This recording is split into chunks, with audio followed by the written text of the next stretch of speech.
Let's just say Christmas Canning Day 2022 went a little wrong. Hello, and welcome to Christmas Canning Day at the Biggs Homestead Kitchen. Today we're going to be doing canning of a lot of different things. We've got habanero peppers, lemons, oranges. We've got Christmas cranberry relish going to be going on. It's going to be a huge day, so press the like button to support the channel, and let's do this. Mr. B's working on some lemon jelly jam. His old boss loves our homemade lemon products. And I've got the rest of the cranberries to can up. We've got oranges off the tree. It's gonna be good. I had high hopes for the banana butter. I used a dark vanilla. I had some beautiful brown sugar in there. I thought it was gonna turn out amazing. It was my first time trying this banana jam recipe. Mr. B had hauled in 2 5-gallon buckets of citrus, both wild oranges, our tamed oranges, and the lemons. We got that amazing hand juicer last year on Amazon. It was the perfect addition to the Homestead Kitchen. So these are the more grocery store oranges, and these are the little wild oranges. And then look how beautiful that is. Wowzers. Yummy. Wow. Super sweet too. Okay. There's nothing like some freshly squeezed OJ to go into the Christmas cranberry relish. The more domesticated oranges come right off of our tree outside the door. Here is the Christmas cranberry relish if you'd like to take a screenshot. This one's super easy. And there it is. It looks so pretty. Got some cinnamon, some nutmeg in there. Got the cranberries, oranges, apple, and pear. And now we're gonna put sugar. Here we go. Next up for Christmas cranberry relish is the sugar.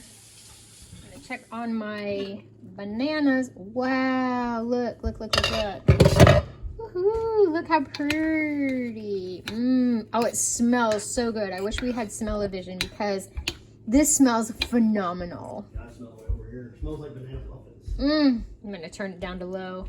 Huh, I didn't notice these look like little Jesus fish. Huh, cool. Look at that. It looks like sugar candy or frosted candy that you would see at a store. That's pretty cool. Come on, my friends. Come on.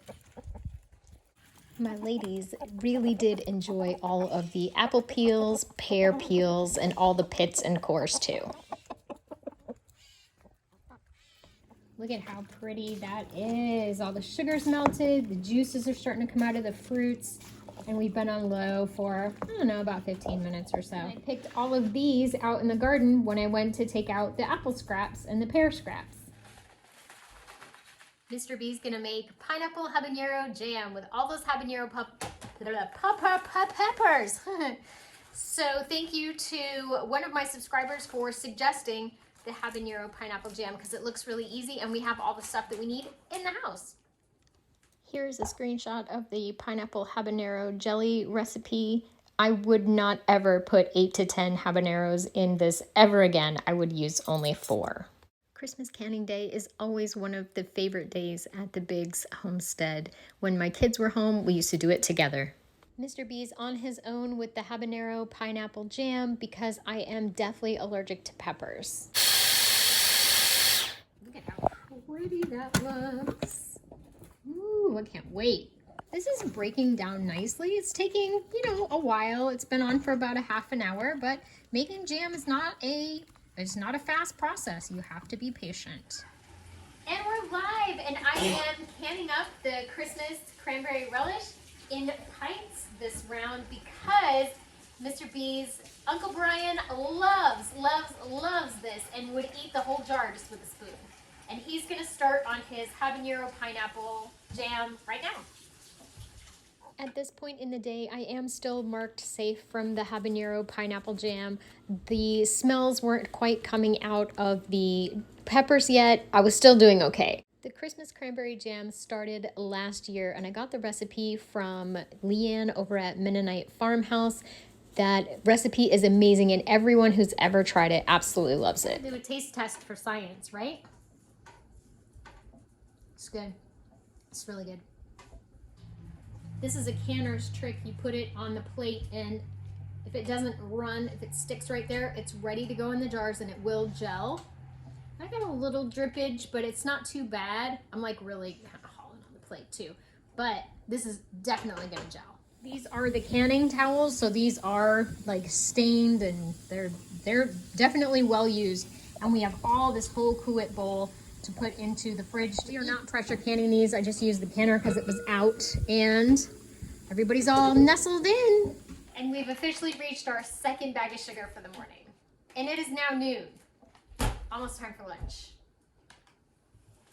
The habanero pineapple is going, wow, that is super thick. It looks so pretty. This is gonna be gorgeous in jars. My prediction about the habanero pineapple jelly looking gorgeous in a jar was correct. We're gonna be canning that in these little guys, these little sample size jars, half pints, so that you could just have a little taste of it. It's been about 4 hours. The banana stuff looks great. I'm gonna put it into the food processor and buzz up those bananas. I have chopped the bananas up first, probably. That's okay. Notice I'm not sharing the banana jam recipe yet. Look how thick it is. I'm so pleased. Now we're gonna do a little taste test for science. It's very banana forward. I'm not a huge fan of bananas. We'll have to get Mr. B to come and taste this.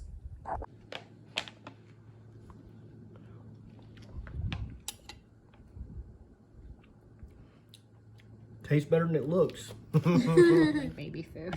Maybe something. There's a consensus about the banana butter. It is gonna go make some delicious muffins tomorrow. So we've decided that this is not gonna get canned because it doesn't look very appetizing. It tastes good, but it does not look very appetizing. So we're just gonna use it to make some muffins tomorrow. Mr. B loves chocolate chip banana bread, so I made him a huge loaf of gluten-free chocolate chip banana bread, and then I made these 4 mini loaves. I'm invited to a Christmas party next week. These are going in the freezer until we go, but I'll be able to give these as party favors. Do you ever take homemade treats to parties? Let me know in the comments down below what you're bringing. We're canning 4 things now. We're canning 3 things.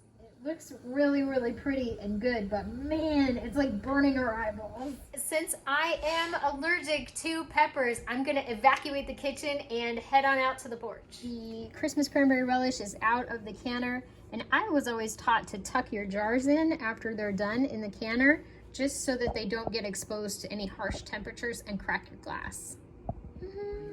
Mr. B is ready. I was standing 10 feet away and I'm like, my eyes are watering a bit. It's extreme measures here at the Biggs household today. Run, Tater! Run! I've trained Mr. B very well over the years. He brought me his plate to check for gel. At this point in the canning process, I have broken out my own gas mask and we are getting everything into the jars. He's the Walter White of habanero jelly, people. Since we had never canned this recipe before, we did not realize that 8 to 10 habaneros, as the recipe called for, was way too much. If I were to make this again, which I probably will, I'll definitely only use 4 habaneros for the whole batch. It's important to remember safety at all times when you're canning, so make sure you're following your Ball Blue book for your canning instructions. Mr. B is excited to try this habanero pepper jelly as a marinade for chicken, and I've also heard it's fantastic with crackers and cream cheese. It's very spicy. Merry Christmas, 2002. Merry Christmas! There we have it, folks. The fruits of our labor for Christmas Canning Day at the Biggs Homestead Kitchen 2022. We have all of this delicious cranberry relish. We have some beautiful habanero and pineapple jelly jam. And we have lemon jelly. And look, Mr. B did a fantastic job with that. That is set in there, baby. That ain't going nowhere. It looks fantastic. And we had a great time together too. Over the years, Mr. B has perfected his lemon jelly recipe, and here it is. All in all, Christmas Canning Day here at the Biggs Homestead was a smashing success, and we have so many cans now. I am super excited. In other news, Mr. B's dad, the OG Mr. B, got a deer yesterday, so they were able to butcher that, and we're going to be canning that tonight. Thank you so much for joining us for our annual Christmas Canning Day. Things certainly were exciting this year with the gas mask. That's a first. Thank you again, and remember everybody, no matter where you roam, you can always find your way back home to the Biggs Homestead Kitchen.